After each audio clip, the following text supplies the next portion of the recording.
The proof that we are Christians, the proof that we have received Christ in us is transformation. When you are a Christian, you are a child of God, you receive Christ in you, and yet your life is not transformed. Go back to the order of transformation. You have not yet received Christ in you. Because when you receive Christ in you, you are no longer the one living again, but Christ that lives in you. It is called possession. The Spirit of God will possess you. You no longer do things of your own again. No longer walk after the flesh again. No longer walk after your own desire again. But you now walk after the desire of the Lord. Most times, maybe you are in the world before you were converted, and you discover that when you were in the world, you used to smoke, used to drink, used to fornicate, used to tell lies, used to steal, used to gossip, and the rest of them. And now you receive Christ. When you have received Christ, gradually, as you undergo the course of repentance, gradually your life will begin to change. Remember, it's not automatic. It's gradual. It's a process. It's not what you just change one boom. It's a process, gradually, slowly.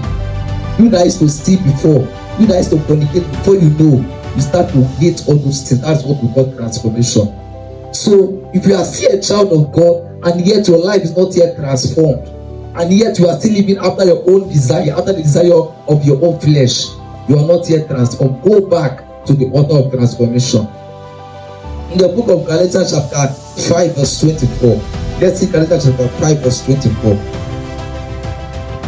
And they that are Christ have crucified the flesh with the affliction and lust. With what? Afflictions and lust. They that are Christ as what? Has crucified the flesh. When Christ lives in you, you are no longer the one that lives again, but Christ. Most of you discover that, oh, you don't want to pray. But because of the Christ that is in you, the Spirit of Christ that has bear witness in you, the Spirit of prayer will just enter, you start to pray. Most times, you see evil, you want to overlook it. But because of the Christ that dwells in you, that lives in you now, you cannot overlook it. You must rebuke it.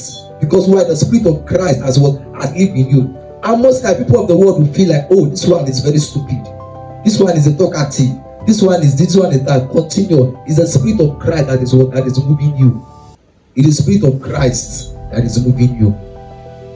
So when you say you are a child of God and yet you are not transformed in the flesh and in the spirit, you are not transformed, go back to the altar of transformation. Because the first proof that you have received Christ in you is transformation. Your heart will be transformed. Your mind will be transformed. The Bible says, be ye transformed by the word, by the renewal of your mind. Your heart will be renewed. Your mind will be transformed. Your mind will be renewed. That's the proof that you have received Christ.